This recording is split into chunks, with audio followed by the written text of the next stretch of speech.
কোরবানির গোশত অমুসলিমকে কি দেওয়া যাবে? ৯৯% মানুষ এই প্রশ্নটা জানে না। চলেন আজকের প্রশ্নের উত্তর শুরু করা যায়।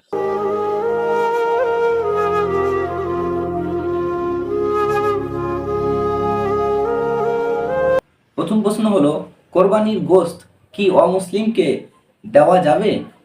অ্যান্সার এ, যাবে না। অ্যান্সার বি, শুধু ধনীদের দেওয়া যাবে। অ্যান্সার সি, যাবে। অ্যান্সার ডি, শুধু আত্মীয়কে দেওয়া যাবে। সময় শুধু 5 সেকেন্ড সঠিক উত্তর দেওয়ার জন্য।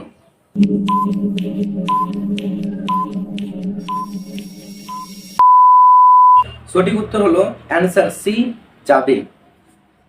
তৃতীয় প্রশ্ন হলো, কোরবানির গোশত কি বিক্রি করা যাবে? অ্যান্সার এ, যাবে। অ্যান্সার বি, অল্প বিক্রি করা যাবে।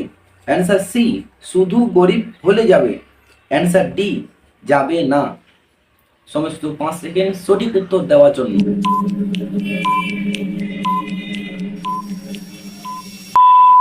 সঠিক উত্তর হলো অ্যান্সার ডি, যাবে না। দুটো প্রশ্নের মধ্যে কয়টা পেরেছো কমেন্টে বলে যাবে, এবং কজন ভুল করেছো প্রশ্নের মধ্যে কমেন্টে বলে যাবেন। দেখা হচ্ছে পরের ভিডিওতে। আসসালামু আলাইকুম ওয়া রাহমাতুল্লাহি ওয়া বারাকাতুহু।